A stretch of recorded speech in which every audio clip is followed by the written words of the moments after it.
여, 여기다 도장 찍어! 어머님, 글씨도 못 읽으시잖아요. 그냥 여기 빨간 곳에 도장만 찍으라니까요. 시간 없다고요. 엄마, 제발 좀. 그 땅 미주한테 넘겨요. 그래야 나도 살고 엄마도 사는 거야. 전 재산을 뺏으려는 며느리, 그리고 어머니를 배신한 하나뿐인 아들.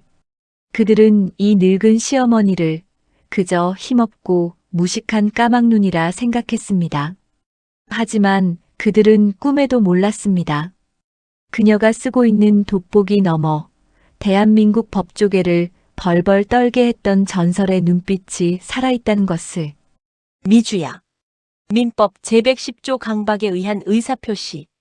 그리고 형법 제350조 공갈죄. 감방 갈 준비는 됐니? 며느리가 쓴 막장 드라마를 피 튀기는 법정 스릴러로 바꿔버린 시어머니의 통쾌한 반격. 전설의 변호사 신망래의 마지막 재판. 황혼의 법정. 지금 개정합니다. 화려한 샹들리에 조명이 빛나는 고급 아파트 거실. 대리석 식탁 위에는 김이 모락모락 나는 최고급 한우 구이와 랍스터가 차려져 있습니다. 며느리 최미주와 아들 강준이 와인잔을 부딪히네요. 여보, 이 와인 2015년산 빈티지래. 향 죽이지? 이번에 강남 땅 명의만 넘어오면 우리 이걸로 목욕도 할 수 있어. 그래. 근데 엄마는? 아, 맞다. 어머님, 나오세요. 저녁 드셔야죠. 그때 주방 구석 다용도실 문이 열리고 신망래 여사가 나옵니다. 무릎이 나온 낡은 몸빼바지에 헝클어진 백발. 코끝에 돋보기를 걸친 채 느릿하게 걸어 나오십니다. 그려. 냄새가 아주 고소하구만. 우리 강준이 돈 많이 벌었나벼. 며느리는 신여사 앞에 밥 공기와 쉰 김치, 그리고 먹다 남은 식은 된장국을 툭 놓습니다. 어머님은 이가 안 좋아서 질긴 고기 못 드시잖아요. 제가 소화 잘 되게 국 데워놨어요. 드세요. 그랴. 난 이가 시원찮아서 고기는 영. 거봐. 어머님은 채식 체질이시라니까. 신여사가 떨리는 손으로 국을 한술 뜹니다. 하지만 그녀의 눈빛은 숟가락에 비친 며느리의 얼굴을 날카롭게 쏘아보고 있습니다. 그녀의 속마음이 차가운 서울말로 들려옵니다. 민법 제974조 직계혈족 및 그 배우자 간의 부양 의무. 지금 내년이 하고 있는 짓은 단순한 홀대가 아니라 유기방임에 해당하는 학대 행위다. 증거 1호 수집 완료. 그날 밤 안방. 최미주가 화장대 앞에서 최고급 앰플을 바르고 있고 남편 강주는 불안한 듯 손톱을 물어뜯고 있습니다. 미주야, 꼭 이렇게까지 해야 해? 엄마가 평생 농사지어 모은 땅이야. 그걸 뺏는 건 좀. 뺐다니. 지키는 거지. 어머님 봐. 오락가락 하시잖아. 저러다 옆집 할망구한테 사기라도 당해서 땅 문서 넘기면 당신 우리 빚 감당할 수 있어? 그래도 엄마 멀쩡하신데 치매로 보는 건. 오빠, 정신 차려. 어머님 글 한 줄 못 읽는 까막눈이야.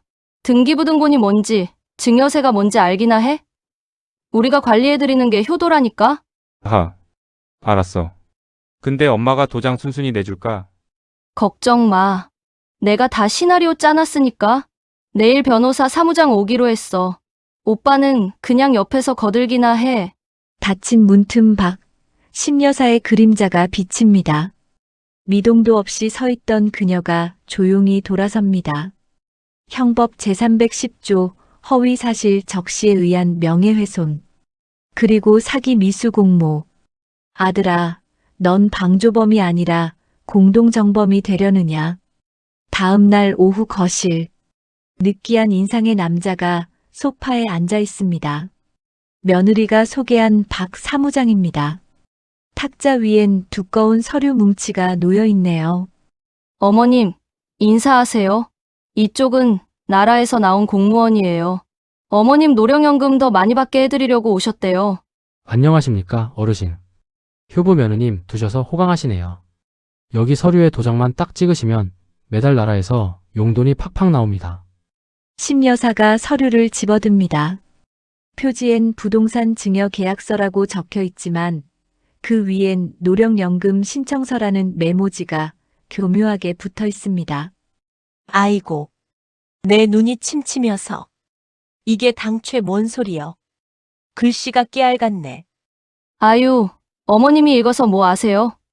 그냥 여기 빨간색 인주 묻은 곳에 인감만 찍으시라니까요. 시간 없어요. 며느리의 재촉에 심여사는 품에서 낡은 천에 쌓인 인감 도장을 꺼냅니다. 그리고 서류의 12페이지를 펼칩니다. 그 순간 돋보기 너머 심여사의 눈동자가 빠르게 글자들을 스캔합니다. 그녀의 눈에는 깨알 같은 약관들이 법률 용어로 자동 번역되어 보입니다. 제오조 소유권 이전 시기. 계약 즉시 모든 권리를 넘겨라. 도장 찍자마자 안방 차지하겠다는 도둑놈 신보구나. 재구조 부양 의무의 면제. 망은행이. 하. 그래, 땅만 챙기면 시어머니가 굶어 죽든 말든 알 바 아니다. 이건 단순한 불효가 아니야. 법적으로 완벽하게 폐륜을 저지르겠다는 선전포고다. 심여사는 일부러 손을 덜덜 떨며 도장을 떨어뜨립니다. 아이고, 내 정신 좀 봐. 손에 힘이 안 들어가네. 어르신, 그거 하나 제대로 못 주세요. 제가 찍어드립니다. 이리 주세요.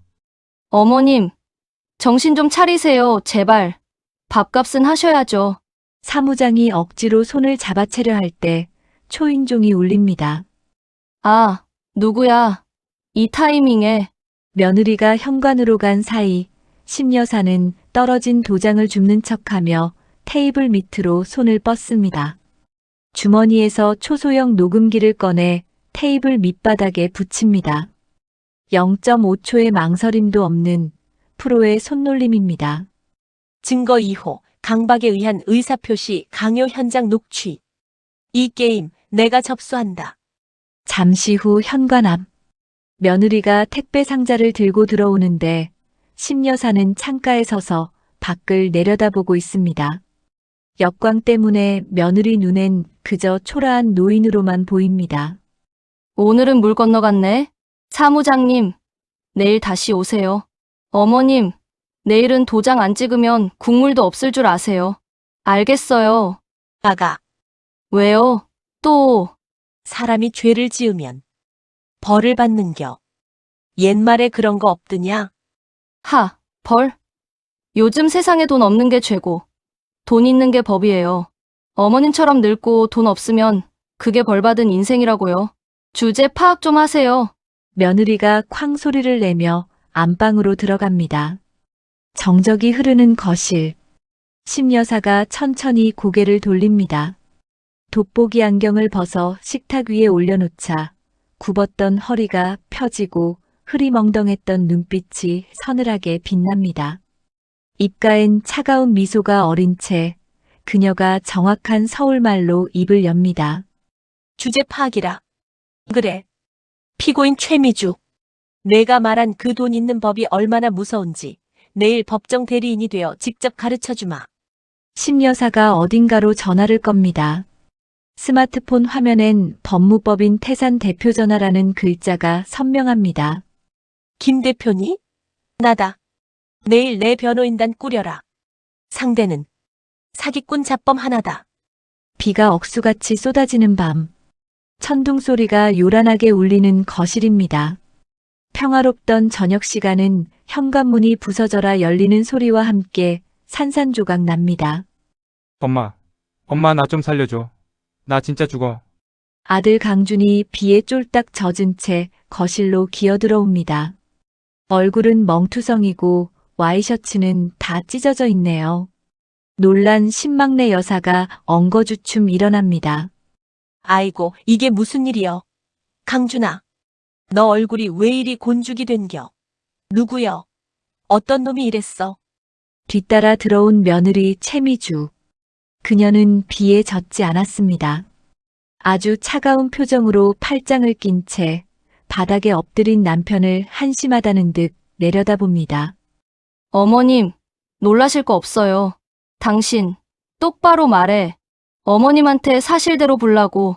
안 그러면 나 지금 당장 짐 싸서 나갈 거니까. 아들 강준이 심여사의 바짓가랑이를 잡고 오열합니다. 엄마, 내가 미쳤었나 봐. 친구 놈이 딱 한 번만 하면 된다고 해서 도박장에 갔는데 처음엔 땄는데 정신 차려보니 빚이. 심여사의 눈이 커집니다. 도박이라니, 평생 성실하게만 살아온 아들이 도박이라니. 뭐? 도박? 얼마요? 빚이 얼마나 되는겨? 강준은 차마 입을 떼지 못하고 고개를 떨굽니다. 대신 며느리 최미주가 싸늘하게 대답합니다. 30억이요. 사채업자들한테 빌린 원금만 30억이고 이자까지 합치면 50억은 될 거려. 내일 당장 돈 안 갚으면 이 사람 장기라도 꺼내 팔겠대요. 그리고 회사 공금까지 손댔으니 쇠고랑 차는 건 시간 문제고요. 심여사는 충격에 휘청거리며 소파에 주저앉습니다. 하지만 며느리는 물 한 잔 떠올 생각도 없이 핸드백에서 또다시 서류 봉투를 꺼내 탁자 위에 던집니다. 어머님, 방법은 딱 하나뿐이에요. 어머님 명의로 된 그 김포 땅이랑 선산. 그거 지금 당장 처분해요. 그거 팔면 얼추 빚은 막을 수 있어요. 심여사가 떨리는 목소리로 묻습니다. 그게 어떤 땅인데? 내 시아버지 피땀 흘려 지킨 땅이요. 그걸 어떻게 하루아침에. 그리고 지금 당장 팔린다는 보장도 없자뇨. 며느리가 답답하다는 듯 가슴을 치며 소리칩니다. 아이고 답답해. 누가 시장 통해 내다 판대요? 일단 제 명의로 돌려놓으면 제가 아는 부동산업자 통해서 금매로 처리해서 빚 갚겠다고요. 제 신용으로 대출이라도 당겨서 막을 테니까 일단 명의부터 넘기시라고요. 아니면 뭐 아들 간방 보내고 장기 털리는 꼴 보시든가요. 며느리는 윽박지르며 볼펜을 심여사의 손에 쥐어줍니다. 아들은 옆에서 제발 살려달라 빌고 있고 천둥 소리는 더욱 거세집니다. 아수라장 같은 상황. 심여사는 공포에 질린 노인처럼 손을 덜덜 떨며 서류를 내려다봅니다. 알았다. 내 도장 찍으마. 내 새끼 죽는 꼴을 어떻게 봐. 심여사가 돋보기를 쓰고 서류를 뚫어지게 봅니다. 채무 변제 위임장과 부동산 매도용 인감 증명서. 그녀의 눈동자가 다시 한번 차갑게 식습니다. 겉으로는 울먹이고 있지만 그녀의 속마음은 냉철한 판사처럼 상황을 분석하기 시작합니다. 이상하다. 도박빚 30억? 강준이 저 녀석은 간이 콩알만해서 3,000원짜리 고스톱도 손 떨려 못 치는 놈이다. 그런 놈이 하룻밤에 30억을 태워. 그리고 사채업자가 들이닥쳤다면서 어째 미주의 옷이랑 머리는 이리도 멀쩡할까. 비 한 방울 안 맞고 화장도 하나 안 번졌어. 마치 이 상황을 미리 알고 기다렸다는 듯이. 심여사의 시선이 아들의 멍든 얼굴로 향합니다. 자세히 보니 멍의 색깔이 이상합니다. 맞아서 생긴 푸른 멍이 아니라 무대 분장용 메이크업처럼 부자연스럽게 번져 있습니다. 저 멍자국. 며칠 지난 상처가 아니라 방금 칠한 거다. 색조 화장품 냄새가 진동을 하는구나. 강준아, 너는 지금 연기를 하고 있어. 아니, 내 처한테 가스라이팅을 당해서 억지로 시키는 대로 하고 있는 거겠지. 도박빚 30억은 허구다. 내 땅을 뺏기 위한 공포 마케팅이야. 심여사가 서류의 뒷장을 살짝 들춰봅니다. 차용증 복사본이 끼워져 있습니다. 채권자 이름에 대성 파이낸셜이라고 적혀 있네요. 심여사의 입가에 아주 미세한 비웃음이 스칩니다. 민법 제103조 반사회 질서의 법률행위. 도박 자금으로 빌린 돈은 불법 원인 급여에 해당하여 법적으로 갚을 의무가 없다. 설령 진짜 빚이라 해도 갚을 필요가 없는 돈이야. 그런데 며느리란 작자가 이걸 핑계로 땅을 내놓으라. 심지어 이 차용증 양식. 문방구에서 파는 300원짜리 어음 용지구나. 30억을 빌려주면서 공증 하나 안 받았다? 미주야, 작가를 쓰려거든 좀 비싼 애를 쓰지 그랬니? 설정이 너무 허술하잖아. 심여사는 일부러 아이고 소리를 내며 서류를 바닥에 떨어뜨립니다. 그리고 주우려는 척하며 며느리의 핸드백이 열린 틈을 봅니다. 핸드백 안에 붉은색 립스틱과 아들의 얼굴에 칠해진 것과 같은 색의 아이섀도가 보입니다. 역시나 분장 도구가 저기 있었군. 확신범이다. 이건 단순한 사기가 아니야. 존속에 대한 특수 협박, 그리고 공갈 미수. 형량 계산 다시 해야겠구나. 며느라기야. 심여사가 다시 고개를 듭니다. 눈에는 눈물이 그렁그렁하지만 그 안엔 도끼가 서려 있습니다. 그녀는 도장을 찍으려는 척하다가 갑자기 가슴을 부여잡고 쓰러지는 신용을 합니다. 아이고, 내 가슴이야. 숨을 못 쉬겠어. 나 죽네. 나 죽어. 갑작스러운 상황에 며느리가 당황합니다. 어머님, 지금 쉬어하지 마시고 얼른 찍으세요. 시간 없다니까요. 심여사는 바닥에 누운 채 실눈을 뜨고 며느리의 표정을 관찰합니다. 걱정은커녕 짜증과 조바심이 가득한 얼굴. 그녀는 속으로 결심을 굳힙니다. 그래, 오늘은 일단 물러나 주마. 하지만 내일은 내가 너를 링 위로 초대할 차례다. 이 연극의 엔딩 크레딧은 내가 직접 써주지. 강준이 놈이 말한 그 도박장이라는 곳부터 털어봐야겠어. 내 수석 조사관 박 실장에게 연락할 타이밍이구나. 그때 심여사의 주머니 속 스마트폰이 진동합니다. 그녀가 몰래 화면을 확인하니 문자 메시지가 하나 와 있습니다. 발신자는 법무부 후배. 내용은 짧고 강렬합니다. 선배님 요청하신 최미주 뒷조사 완료했습니다. 전과 3범입니다. 자료 보냅니다. 심여사가 다시 눈을 감으며 회심의 미소를 짓습니다. 폭풍우 치는 밤. 아들의 가짜 눈물과 며느리의 진짜 탐욕이 뒤섞인 거실에서 대한민국 최고의 법률 전문가 신망래는 조용히 반격을 준비하고 있었습니다. 위기는 기회라고 했던가요? 며느리가 판 함정은 이제 곧 그녀 자신의 무덤이 될 것입니다.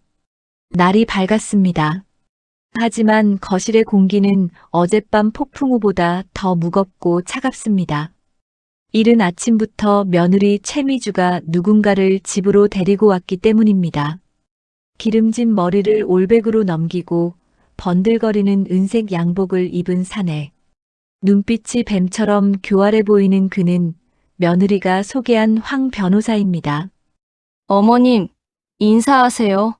제 친구 소개로 어렵게 모신 황 변호사님이에요. 강준이 문제 감방 안 가고 해결해 주실 유일한 분이라고요. 황 변호사가 거만한 태도로 소파에 털썩 앉더니 다리를 꼬며 신망래 여사를 훑어봅니다. 반갑습니다, 어르신. 시간이 없으니 본론만 얘기하죠. 지금 아드님 상황이 아주 안 좋아요. 도박 개장죄 사기죄까지 엮여서 오늘 정오까지 합의금 입금 안 되면 바로 구속영장 청구됩니다. 구속 아시죠? 감방 가서 콩밥 먹는 거. 심여사는 겁에 질린 시골 노인 연기를 시작합니다. 어깨를 잔뜩 움츠리고 떨리는 목소리로 되묻습니다. 공박? 우리 강준이 감방 가는겨. 안 돼. 내 새끼 감방은 절대 안 돼.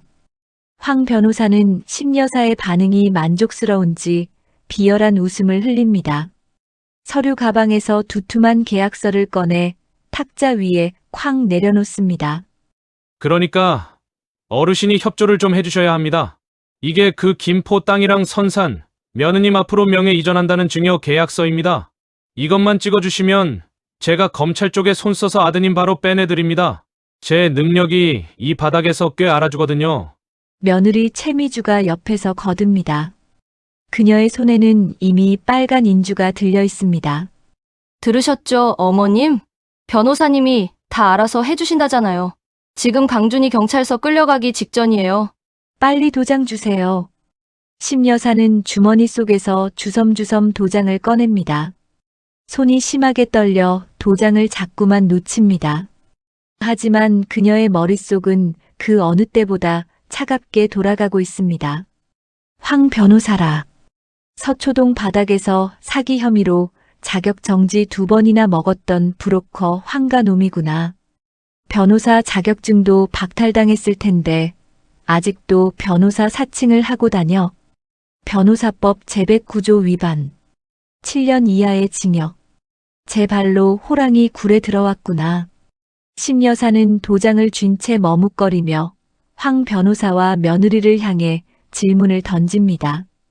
단순한 푸념 같지만 사실은 완벽한 증거 수집을 위한 유도 신문입니다. 저기, 변호사 양반. 내가 이 도장 찍어주면 정말로 우리 강준이 도박한 거 없던 일로 해주는겨. 경찰에 신고 안 하고? 황 변호사는 귀찮다는 듯 인상을 찌푸리며 대답합니다. 아, 그렇다니까요. 제가 검사장이랑 호영호제하는 사이라니까요. 이 땅만 넘기면 아드님 도박 빚이랑 범죄 기록 싹 다 지워드립니다. 약속하죠? 심 여사가 이번엔 며느리를 쳐다보며 묻습니다. 미주야, 너도 약속하는 거지? 이 어미가 땅 주면 너 우리 강준이 용서하고 나도 끝까지 모시고 사는 거지. 나 쫓아내고 그러는 거 아니지? 며느리는 코웃음을 치며 대꾸합니다. 어머님도 참 노파심은 당연하죠. 제가 누군데요. 땅 명의만 넘겨주시면 제가 어머님 친어머니처럼 평생 모신다니까요. 그러니까 얼른 찍으세요. 현기증 나니까. 심 여사는 식탁보 아래 숨겨둔 손으로 녹음기의 녹음 버튼이 잘 눌러져 있는지 확인합니다. 그리고 속으로 쾌재를 부릅니다. 걸려들었다. 첫째, 공무원에게 청탁해 사건을 무마해주겠다며 금품을 요구했으니 변호사법 위반 및 알선수재. 둘째, 이행할 의사 없이 부양을 조건으로 재산을 편취하려 했으니 특정 경제범죄 가중처벌법상 사기. 셋째, 공포심을 유발해 의사결정을 강요했으니 형법상 강요죄. 이 녹음 파일 하나면 너희 둘은 최소 징역 5년이다. 심 여사가 짐짓 체념한 듯 깊은 한숨을 내쉬며 도장을 내밉니다. 알았다. 내 새끼 살린다는데 땅이 대수여. 지금아. 하지만 도장을 건네려는 찰나 심 여사가 손을 뒤로 뺍니다.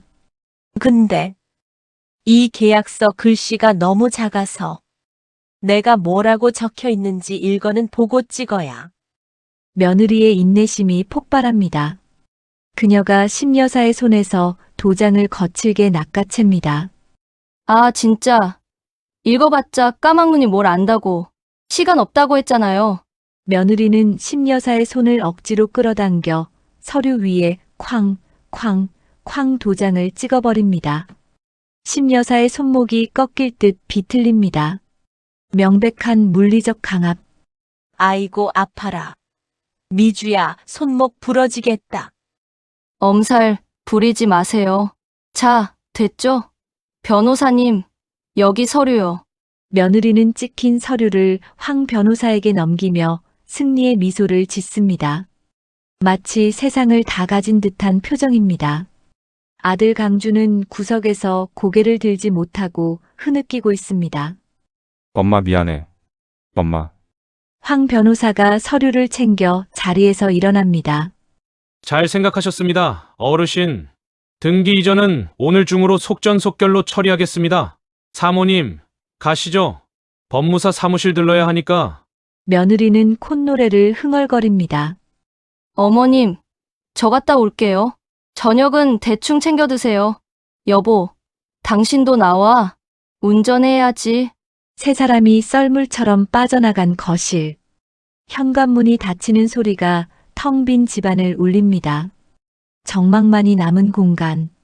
심 여사는 바닥에 주저앉은 자세 그대로 닫힌 현관문을 응시합니다. 잠시 후 구부정했던 그녀의 등이 곧게 펴집니다. 떨리던 손은 언제 그랬냐는 듯 차분하게 돋보기 안경을 벗어 테이블 위에 올려놓습니다. 그녀의 눈빛에서 겁먹은 시골 노인의 모습은 온데간데 없이 사라졌습니다. 대신 30년간 법정을 호령했던 서초동 저승사자의 서늘한 기운만이 감돕니다. 심 여사가 테이블 밑에 붙여두었던 녹음기를 떼어냅니다. 재생 버튼을 누르자 방금 전 며느리와 황 변호사의 목소리가 선명하게 흘러나옵니다. 제가 검사장이랑 호영오지 않은 사이라니까요. 땅 명의만 넘겨주시면 제가 어머님 친어머니처럼 평생 모신다니까요. 심 여사의 입가에 냉소적인 미소가 번집니다. 호영오제. 검사장 김영감이 내 놈 이름이라도 기억할 것 같으냐? 그리고 미주야. 친어머니처럼 모신다는 그 말 법정에서 위증으로 아주 요긴하게 쓰마. 심 여사는 스마트폰을 꺼내 어딘가로 전화를 겁니다. 이번엔 후배가 아닌 그녀가 은퇴 전 키웠던 대형 로펌의 현직 대표 변호사입니다. 김 대표. 나다. 지금 팩스로 서류 하나 보낼 테니 접수해라. 사건명, 증여계약 무효 확인 소송 및 접근 금지 가처분 신청. 그리고 사기, 공갈, 변호사법 위반으로 형사고소장도 같이 준비해.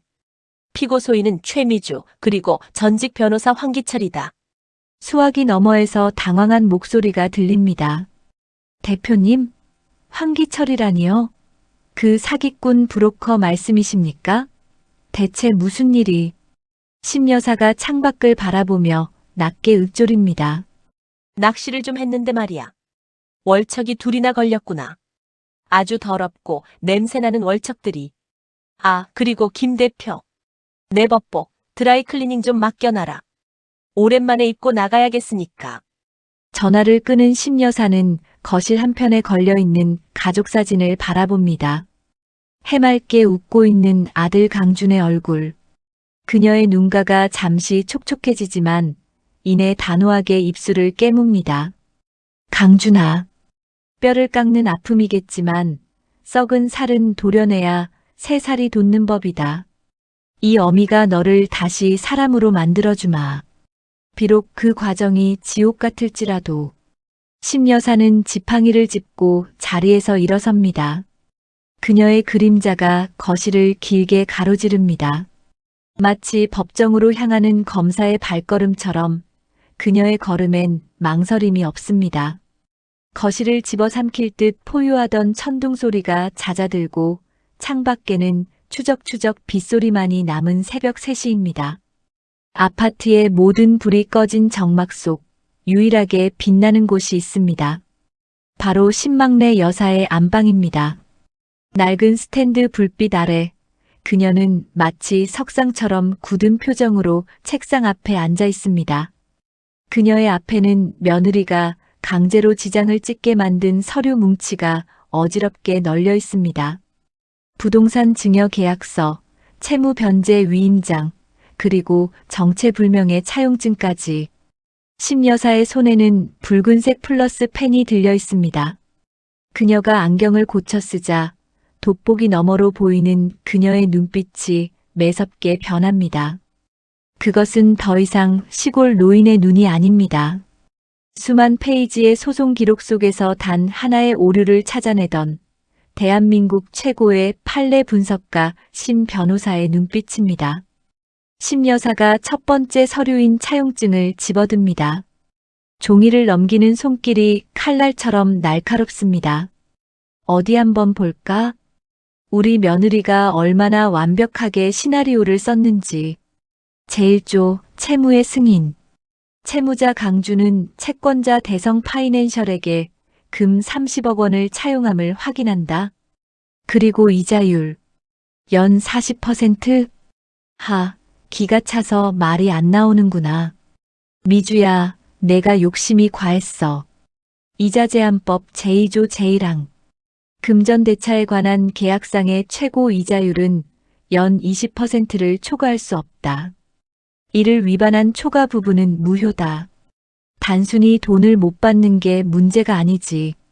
이건 대부업법 제19조 위반으로 3년 이하의 징역 또는 3천만 원 이하의 벌금형이야. 내가 짠 이 판은 시작부터 범죄의 증거물이라는 소리다. 심 여사가 차용증 위에 붉은색 펜으로 X자를 크게 긋습니다. 종이가 찢어질 듯한 마찰음이 정적을 가릅니다. 그녀의 시선이 다음 조항으로 내려갑니다. 제4조 기한의 이익 상실. 이자를 이래라도 연체할 시 즉시 원리금 전액을 상환해야 하며 불이행 시 신체 포기 등 어떠한 강제 집행도 감수한다. 신체 포기 각서? 지금이 쌍팔년도인 줄 아느냐. 민법 제103조 선량한 풍속 기타 사회 질서에 위반한 사항을 내용으로 하는 법률행위는 무효다. 신체를 담보로 하는 계약은 그 자체가 반사회적 행위로서 원천 무효야. 법을 드라마로만 배운 티를 이렇게 내는구나. 이따위 종이 쪼가리로 사람을 협박해? 이건 협박죄의 구성 요건만 아주 충실히 갖추고 있네. 심 여사는 헛웃음을 흘리며 차용증을 옆으로 던져버립니다. 그리고 가장 중요한 서류, 바로 부동산 증여 계약서를 집어듭니다. 며느리가 그토록 탐내던 김포 땅과 선산을 넘긴다는 문서입니다. 심 여사의 눈빛이 더욱 깊고 서늘해집니다. 그녀는 문장 하나, 단어 하나를 해부하듯 꼼꼼히 읽어내려갑니다. 부동산 표시, 김포시. 임야. 소유권 이전 등기 신청을 위임한다. 특약사항, 본 계약은 해제할 수 없다. 그래, 아주 꼼꼼하게도 올감했구나. 하지만 미주야, 악마는 디테일에 있는 법이란다. 너는 욕심에 눈이 멀어 가장 기본을 놓쳤어. 심 여사의 손가락이 계약서 하단에 나린 란을 가리킵니다. 그곳에는 뭉개진 붉은 인주 자국이 선명합니다. 억지로 손을 잡아 끌어찍느라 인형이 제대로 나오지 않고 번져버린 도장 자국입니다. 보이느냐, 이 뭉개진 도장 자국이. 인감증명법 및 등기규칙상 인형이 불명확하여 본인의 의사에 의한 날인인지 식별할 수 없는 문서는 등기 신청이 반려된다. 내가 그렇게 억지로 내 손을 비틀어 찍어대는 바람에 오히려 이 서류는 쓰레기가 되어버렸어. 게다가 강박에 의한 의사표시. 민법 제110조 사기나 강박에 의한 의사표시는 취소할 수 있다. 너는 내 손을 억지로 끌었지만 나는 그 순간을 모두 녹음했지. 이 계약서는 법정에 제출하는 순간 내가 나를 폭행하고 협박했다는 자술서가 될 뿐이야. 심 여사가 붉은 펜으로 계약서 한가운데에 큼지막하게 글씨를 씁니다. 무효. 그 두 글자에는 지난 30년간 법조계를 호령했던 그녀의 자부심과 가족에게 배신당한 가장의 분노가 함께 서려 있습니다. 그녀는 펜을 내려놓고 의자 깊숙이 몸을 기댑니다. 천장을 바라보는 그녀의 눈가에 잠시 물기가 어립니다. 법적으로는 이길 수 있다는 확신이 섰지만 가슴 한구석이 뻥 뚫린 듯한 허탈함은 채워지지 않습니다. 내가 평생을 바쳐 일궈온 가정이다. 남편이 죽고 홀로 된 몸으로 악착같이 지켜온 재산이고 자식이었어. 그런데 그 결과가 고작 이거라니. 아들놈은 도박 빚을 핑계로 어미를 팔아먹으려 하고 며느리는 시어머니를 고려장시키듯 내쫓으려 해. 내가 인생을 헛살았구나. 법은 알았어도 사람 속은 몰랐던 게 내 죄지. 심 여사는 깊은 한숨을 내쉬며 눈물을 닦아냅니다. 하지만 그녀의 약한 모습은 딱 거기까지입니다. 다시 눈을 떴을 때 그곳엔 후회 대신 서슬퍼런 결기가 서려 있습니다. 아니다. 아직 끝나지 않았다. 잘못 키운 자식을 바로잡는 것도 부모의 의무. 썩은 가지는 잘라내고 굽은 나무는 바로 펴야지. 그게 내가 해야 할 마지막 재판이다. 심 여사는 자리에서 벌떡 일어납니다. 그리고 방 한구석, 오랫동안 열지 않았던 낡은 자개장 앞으로 다가갑니다. 끼익 하는 소리와 함께 자개장 문이 열립니다. 곰팡내와 함께 묵은 나프탈렌 냄새가 코끝을 스칩니다. 그 냄새가 마치 오래된 전장의 화약 냄새처럼 심 여사의 심장을 뛰게 합니다. 그녀는 장롱 깊숙한 곳에서 먼지 쌓인 오동나무 상자 하나를 꺼냅니다. 손때 묻은 상자를 어루만지는 그녀의 손길이 경건하기까지 합니다. 달그락.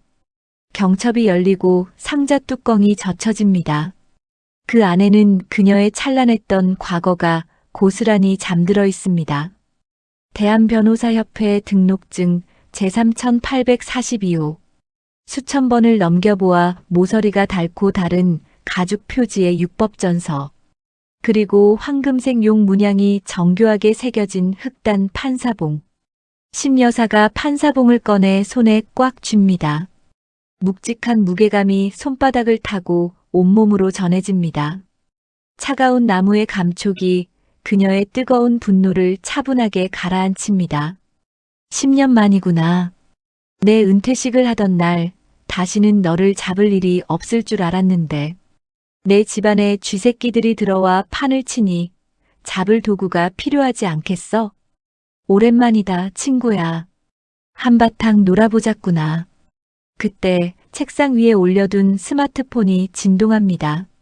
화면에 뜬 이름은 박 실장.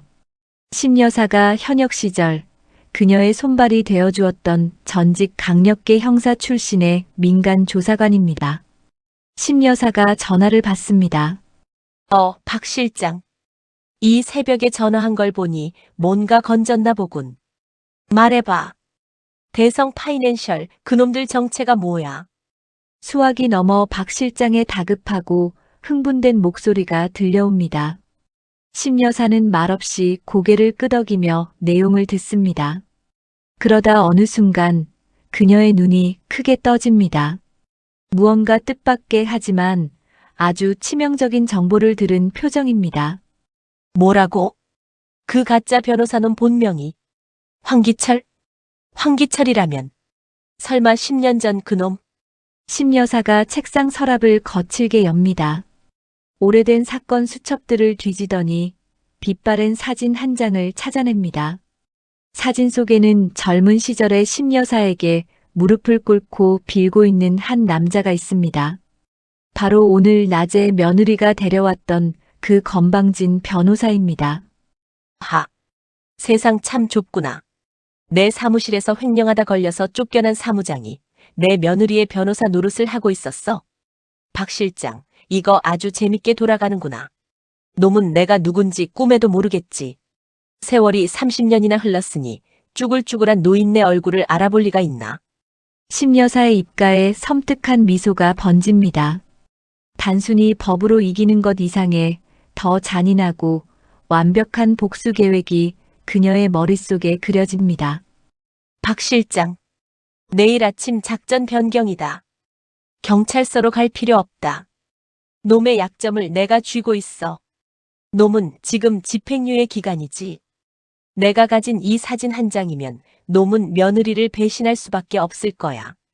심여사가 사진을 챙겨 정장 안주머니에 넣습니다. 그녀의 눈빛은 이제 사냥감을 눈앞에 둔 맹수처럼 빛납니다. EJ. 오랑캐는 오랑캐로 잡는 법. 내일 아침 그 가짜 변호사 놈을 내 장기말처럼 부려주마. 며느리가 믿었던 도끼에 제 발등이 어떻게 찍히는지 똑똑히 보여주지. 박 실장, 팝콘이나 튀겨놔라. 내일 구경거리가 아주 쏠쏠할 테니까. 창밖에 어둠이 걷히고 먼동이 터옵니다. 신막내는 옷매무새를 다듬으며 거울 속 자신을 향해 속삭입니다. 그녀의 마지막 한마디가 폭풍전야의 고요함을 깨뜨립니다. 미주야. 내가 고용한 그 변호사가 내일 누구의 목을 물어뜯게 될지 정말 기대되지 않니? 서울 변두리의 허름한 상가 건물 3층. 간판조차 제대로 달려있지 않은 이곳은 며느리가 고용한 가짜 변호사 황기철의 사무실입니다. 사무실 안은 자욱한 담배 연기로 가득합니다. 싸구려 가죽 소파에 앉은 며느리 최미주와 황기철은 샴페인 잔을 부딪히며 축배를 들고 있습니다. 건배. 아이고, 사모님. 축하드립니다. 그 노인네가 그렇게 순순히 도장을 찍을 줄은 몰랐네요. 역시 사모님 연기력이 대단하십니다. 최미주가 붉은 입술을 닦으며 깔깔거리며 웃습니다. 말도 마세요. 어찌나 손을 벌벌 떨던지 보고 있는데 웃음 참느라 죽는 줄 알았다니까요. 이제 등기만 넘어가면 끝이죠. 수수료는 약속대로 3억 챙겨드릴게요. 황기철이 비굴하게 웃으며 손을 비빕니다. 아이고, 감사합니다. 제가 오늘 바로 법무사 시켜서 처리하겠습니다. 그 노인네는 이제 빈털터리 신세네요. 불쌍해서 어쩐담, 크흐. 그때 사무실의 철문이 쾅 소리를 내며 열립니다. 두 사람의 웃음소리가 뚝 끊깁니다. 문 앞에 서 있는 사람은 뜻밖에도 신망래 여사입니다. 하지만 그녀의 모습은 어제와 딴판입니다. 허름한 몸빼바지는 온데간데 없고 최고급 원단의 검은색 정장을 완벽하게 차려입었습니다. 백발은 단정하게 빗어 넘겼고 한 손에는 낮지만 기품 있는 가죽 서류 가방을 들고 있습니다. 그녀의 등 뒤로 아침 햇살이 비치며 마치 후광처럼 그녀를 감쌉니다. 황기철이 인상을 찌푸리며 소리칩니다. 뭐야, 어르신. 여기가 어디라고 함부로 들어와요? 아니, 옷은 또 그게 뭡니까? 어디 상갓집이라도 다녀오셨나? 며느리 최미주도 기가 막히다는 듯 콧방귀를 낍니다. 어머님, 지금 제정신이세요? 어제 도장 찍었으면 얌전히 계실 것이지. 여기가 어디라고 쫓아오세요? 노망 나셨어요? 그 옷은 또 어디서 훔쳐 입으셨대? 심여사는 두 사람의 조롱에도 아랑곳하지 않습니다. 또각또각 구두 굽소리가 사무실 바닥을 차갑게 울립니다. 그녀는 황기철의 책상 앞으로 천천히 걸어가 들고 있던 가방을 툭 내려놓습니다. 그리고 아주 낮고 위압적인 목소리로 입을 엽니다. 기철아, 너는 10년이 지나도 여전하구나. 손님한테 커피 한 잔 대접할 줄 모르는 그 버르장머리 말이다. 황기철의 눈이 동그랗게 커집니다. 기철아, 자신의 이름을 함부로 부르는 이 노인네의 말투가 어딘가 익숙합니다. 그리고 저 서늘한 눈빛, 기억 저편에 묻어두었던 공포가 스멀스멀 올라옵니다. 당신 뭐야? 내 이름을 어떻게 알아? 심여사가 피식 웃으며 가방에서 사진 한 장을 꺼내 책상 위에 던집니다. 10년 전 황기철이 횡령 혐의로 무릎을 꿇고 빌고 있는 사진입니다. 그리고 그 옆에 명패 하나를 꺼내놓습니다. 법무법인 태산 대표 변호사 신망래. 오래된 내 명패를 아직도 안 버리고 있었단다. 이걸 내 놈 책상 위에서 다시 보게 될 줄은 몰랐구나. 황 사무장. 내가 은퇴할 때 널 감방에 안 보낸 게 내 인생 최대의 실수였어. 어때? 이제 기억이 좀 나느냐? 황기철의 얼굴이 순식간에 사색이 됩니다. 그는 사진과 명패, 그리고 심여사의 얼굴을 번갈아 보더니 다리에 힘이 풀려 주저앉고 맙니다. 그의 입술이 파르르 떨립니다. 서초동 저승사자, 심 변호사님. 아니, 대표님이 왜 여기에? 옆에 있던 최미주는 상황 파악이 안 돼 어리둥절합니다. 변호사님, 뭐 하시는 거예요? 이 노인네 아세요? 신 변호사는 또 뭐고? 심여사가 며느리는 거들떠보지도 않고 벌벌 떨고 있는 황기철을 내려다보며 말합니다. 기철아. 형법 제347조 사기, 제350조 공갈, 그리고 변호사법 위반. 내 놈 전과 3범이지. 이번에 들어가면 징역 5년은 기본이고 가중 처벌받으면 10년도 나오겠구나.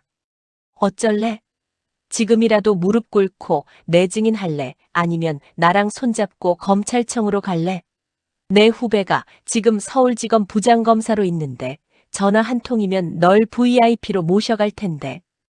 황기철은 본능적으로 알았습니다. 눈앞에 이 노인은 진짜다. 자신 따위는 한 손으로 으깨버릴 수 있는 법조계의 거물이다.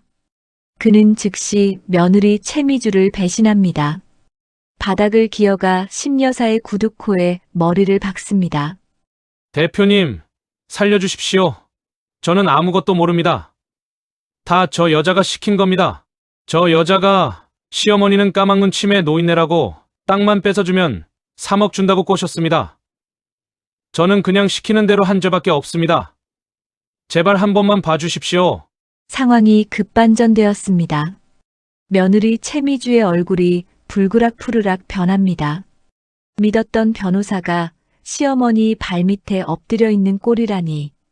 하지만 최미주는 물러서지 않습니다. 오히려 도끼에 찬 눈으로 시어머니를 노려보며 소리 지릅니다. 하, 웃기고들 있네. 어머님이 변호사였다고요? 그래서요? 과거에 잘 나갔으면 뭐 어쩔 건데요? 어차피 도장은 찍혔고 서류는 제 손에 있어요. 그리고 어머님이 모르시는 게 하나 있는데 제가 이럴 줄 모르고 어설프게 덤볐을 것 같아요. 심여사가 여유롭게 웃으며 대꾸합니다. 모르는 게 있다? 글쎄다. 내가 내 아들놈 얼굴에 분장칠해서 도박빚 쇼한 거, 아니면 이 사기꾼 놈이랑 짜고 가짜 차용증 만든 거, 이미 증거는 다 확보했다. 내년이 빠져나갈 구멍은 바늘구멍 하나도 없어. 최미주가 섬뜩하게 웃습니다. 그녀가 핸드백에서 스마트폰을 꺼내더니 어딘가로 영상 통화를 겁니다. 나오세요, 여보. 당신 어머니 오셨어. 사무실 안쪽에 쪽방 문이 열립니다. 그리고 그곳에서 나온 사람을 본 심여사의 표정이 처음으로 무너져 내립니다. 다름 아닌 아들 강준입니다. 어제까지만 해도 며느리에게 맞아서 멍투성이라며 울고불고 했던 아들. 하지만 지금 그의 얼굴은 깨끗합니다. 아니, 말끔한 정장을 입고 며느리 옆에 서서 차가운 표정으로 어머니를 내려다보고 있습니다. 강준아, 내가 왜 거기서 나와? 너, 얼굴은 괜찮은 거냐? 아들 강준이 귀찮다는 듯 머리를 극적이며 말합니다. 그의 입에서 나온 말은 심여사의 심장에 비수가 되어 꽂힙니다. 아, 엄마. 제발 좀 그만해요. 그냥 곱게 땅 주고 시골 내려가시지. 뭘 이렇게까지 해서 사람 피곤하게 만들어요. 미주 말이 다 맞아요. 엄마 이제 늙었잖아. 그 재산 쥐고 있어봤자 뭐 할 건데요. 나한테 미리 물려주는 셈 치면 덧나요. 심여사는 귀를 의심합니다. 다리에 힘이 풀려 비틀거립니다. 뭐? 라고? 너 지금 그게 무슨 소리니? 미주가 널 협박해서. 빚 때문에 어쩔 수 없이. 아들이 코웃음을 칩니다. 협박은 무슨... 엄마 나 도박빚 없어. 그냥 내가 돈이 좀 필요해서 미주랑 짠 거야. 엄마가 맨날 돈 아껴 써라. 성실하게 살아라 잔소리만 하니까 짜증나서 그랬어. 이번에 사업하려고 하는데 엄마가 안 도와줄 게 뻔하니까. 그래서 연기 좀 한 거라고요. 최미주가 승리자의 미소를 지으며 아들의 팔짱을 낍니다. 들으셨죠, 어머님? 이게 팩트예요. 강준 씨는 피해자가 아니라 저랑 공범이에요. 어머님이 저를 사기죄로 고소하면 어떻게 되는 줄 아세요? 어머님 금쪽 같은 아들도 같이 감방 가는 거예요. 친족상도래? 그런 거 소용없게 우리가 다 작업해놨거든요. 어때요? 아들 전과자 만들고 땅 찾으시겠어요? 아니면 그냥 조용히 물러나시겠어요? 선택하세요. 전설의 신 변호사님. 심여사는 망치로 머리를 얻어맞은 듯 멍해집니다. 사기꾼 며느리는 잡을 수 있었습니다. 가짜 변호사도 짓밟을 수 있었습니다. 하지만 아들의 배신은 계산에 없었습니다. 평생을 바쳐 지켜온 아들이 제 어미의 등에 칼을 꽂고 며느리와 함께 웃고 있습니다. 판사봉을 쥔 손보다 더 강하게 믿었던 아들의 손이 이제는 어머니의 목을 조르고 있습니다. 심여사의 손에서 가방이 툭 하고 떨어집니다. 천하의 심 변호사가 바들바들 떨리는 입술로 아무 말도 하지 못합니다. 이것은 법리 해석의 문제가 아닙니다. 인륜과 천륜이 무너지는 소리입니다.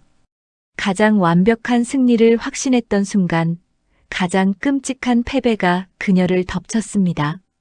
적은 외부가 아닌 내부에 있었습니다. 과연 신망래 여사는 타락해버린 아들을 상대로도 정의의 칼날을 휘두를 수 있을까요? 벼랑 끝에 몰린 그녀의 눈에서 처음으로 도끼가 아닌 절망의 눈물이 흐릅니다. 서울중앙지방법원 제312호 형사법정. 방청석은 빈자리를 찾아볼 수 없을 정도로 꽉 차 있습니다.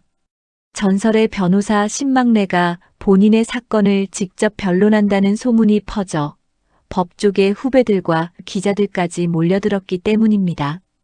피고인석에는 수의를 입은 며느리 최미주와 아들 강준, 그리고 가짜 변호사 황기철이 나란히 앉아 있습니다. 불과 며칠 전까지만 해도 기세등등하던 그들의 얼굴은 이제 초췌함과 공포로 얼룩져 있습니다. 재판장이 법봉을 두드립니다.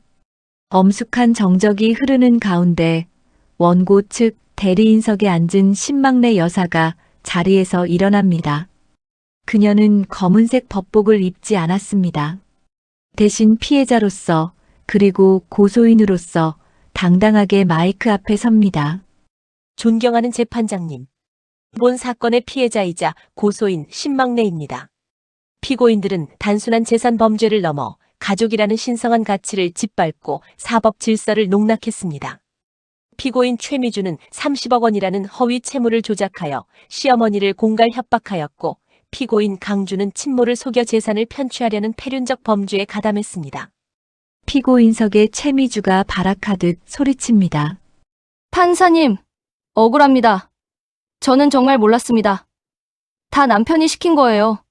남편이 도박빚이 있다고 엄마 돈 좀 뜯어내자고 꼬셔서 저는 어쩔 수 없이. 옆에 있던 아들 강준이 기가 막히다는 듯 펄쩍 뜁니다. 야, 너 말이 다르잖아. 내가 기획하고 연출 다 해놓고 이제 와서 나한테 뒤집어씌워. 판사님, 저 여자가 주범입니다. 저는 그냥 엄마한테 효도하려고. 아니, 엄마 돈 지키려고 그런 겁니다. 서로를 물어뜯는 추악한 폭로전. 심 여사는 그 꼴을 차가운 눈으로 내려다보며 준비해온 증거 자료를 스크린에 띄웁니다. 법정 안의 모든 시선이 대형 모니터로 쏠립니다. 피고인들의 주장이 얼마나 터무니없는지 증거로 말씀드리겠습니다. 증거 1호. 최미주의 과거 혼인 관계 증명서 및 범죄 경력 조회서입니다. 스크린에 뜬 내용은 충격적입니다. 최미주의 이름 아래 3번의 이혼 경력과 2건의 사기 전과가 빼곡히 적혀 있습니다. 피고인 최미주는 이미 5년 전 부산과 대구에서도 동일한 수법으로 시댁의 재산을 편취한 전력이 있습니다. 당시에는 임신했다는 거짓말로 결혼을 서둘러 재산을 챙긴 뒤 잠적했지요. 이번에는 효도와 도박빚이라는 새로운 시나리오를 썼을 뿐 본질은 상습적인 혼인 빙자 사기입니다. 방청석에서 웅성거리는 소리가 터져 나옵니다. 저런 악질적인 여자가 며느리였다니. 최미주는 얼굴이 하얗게 질려 고개를 숙입니다. 심 여사의 공격은 여기서 멈추지 않습니다. 다음 증거입니다. 사건 당일 피고인들이 제 집 거실에서 나눈 대화가 담긴 녹취 파일입니다. 스피커를 통해 며느리와 아들의 목소리가 법정에 울려 퍼집니다. 어머님은 까막눈이라 아무것도 몰라. 그냥 도장만 찍게 하면 게임 끝이야. 엄마 감방 보내기 싫으면 얌전히 있어. 아들의 목소리가 나올 때마다 방청객들은 경악을 금치 못하며 혀를 찹니다. 강주는 부끄러움이 아니라 두려움에 몸을 사시나무처럼 떱니다. 심 여사가 녹취를 끄고 아들 강준을 정면으로 바라봅니다. 그녀의 목소리엔 더 이상 모성애 따위는 남아있지 않습니다. 피고인 강준. 친족상 도래를 믿고 범행을 저질렀나 본데 법 공부를 헛했구나. 사기죄는 친족 간의 형이 면제될 수 있지만 특수협박과 강요죄, 그리고 공갈죄는 친족상 도래의 대상이 아니다. 너는 어머니를 협박하여 공포심을 유발했고 강제로 의무 없는 일을 하게 했다. 이는 명백한 형사처벌 대상이다. 강준이 울음을 터뜨리며 심 여사를 향해 빕니다. 엄마, 잘못했어요. 한 번만 용서해줘요. 나 엄마 아들이잖아. 하나밖에 없는 아들이잖아. 심 여사가 단호하게 고개를 젓습니다. 아니, 내 아들은 죽었다. 저기 앉아 있는 건 그저 탐욕에 눈이 먼 범죄자일 뿐이다. 재판장님, 피고인들에게 법정 최고형을 구형해 주십시오. 이것은 한 개인의 복수가 아니라 무너진 사회 정의를 바로 세우기 위함입니다. 재판장이 고개를 끄덕이며 판결문을 집어듭니다. 법정 안에 긴장감이 감돕니다. 재판장의 엄숙한 목소리가 선고를 내립니다. 주문. 피고인 최미주를 징역 5년에 처한다. 피고인 강준을 징역 3년에 처한다. 피고인 황기철을 징역 2년 6월에 처한다. 징역 5년, 징역 3년. 실형이 선고되었습니다. 최미주가 비명을 지르며 바닥에 주저앉습니다. 안 돼. 5년이라니. 말도 안 돼. 어머님. 아니, 변호사님. 제가 잘못했어요. 합의해주세요. 제발요. 하지만 재판장의 말은 아직 끝나지 않았습니다.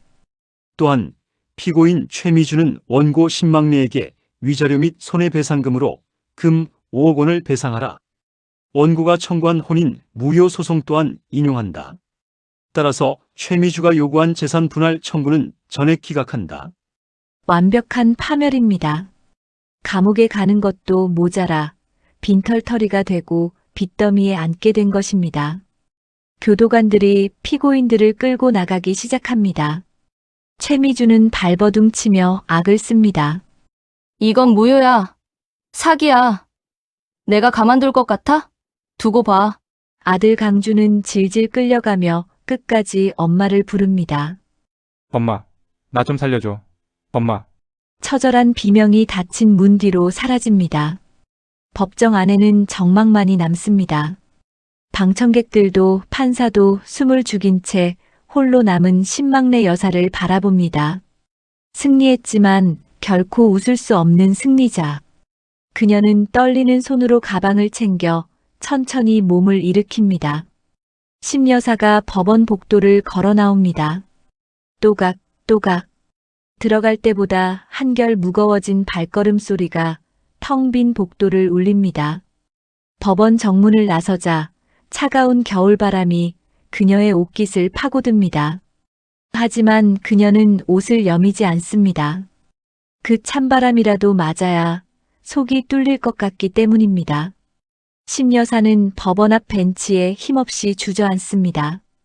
그리고 품 안에서 스마트폰을 꺼냅니다. 화면에 저장된 이름. 내 아들 강준이 그녀의 엄지손가락이 삭제 버튼 위에서 잠시 머뭇거립니다. 눈가에 고였던 눈물 한 방울이 툭 하고 액정 위로 떨어집니다. 심 여사가 떨리는 목소리로 마지막 인사를 건넵니다. 잘 가라. 내 아들 강준이는 죽었다. 거기서 죗값 다 치르고 그때는 부디 사람이 돼서 나오거라. 꾹. 그녀가 삭제 버튼을 누릅니다. 연락처가 사라진 텅 빈 화면. 그녀는 마치 자식을 가슴에 묻은 어미처럼 한참 동안 하늘만 올려다봅니다. 구름 한 점 없는 파란 하늘이 야속할 만큼 맑습니다. 그때 대기하고 있던 박 실장이 조심스럽게 다가옵니다. 대표님, 괜찮으십니까? 댁으로 모실까요? 심 여사가 손수건으로 눈물을 훔치고 자리에서 일어납니다. 그리고 선글라스를 고쳤습니다. 거울 속에 비친 그녀는 다시 냉철한 심 변호사의 얼굴로 돌아와 있습니다. 아니, 밥 먹으러 가자. 속이 다 후련해서 그런가 배가 고프네. 아주 뜨끈한 국밥 한 그릇 먹어야겠다. 살 사람은 살아야지. 심 여사가 앞장서서 걸어갑니다. 그녀의 뒷모습은 작고 왜소하지만 그 어느 때보다 단단해 보입니다. 겨울나무가 가지를 쳐내고 나서야 비로소 더 깊게 뿌리 내리듯 그녀의 인생 제2막은 이제야 진짜 시작된 것인지도 모릅니다. 폭풍우가 지나간 자리는 쓰라립니다. 하지만 비 온 뒤에 땅이 굳는 법이죠. 가족이라는 껍데기를 버리고 나 자신이라는 알맹이를 되찾은 그녀. 오늘 그녀가 삼키는 뜨거운 국밥 한 숟갈은 눈물보다 짠 인생의 맛이자 내일을 살아갈 힘이 될 것입니다. 황혼의 법정. 여기서 판결을 마칩니다.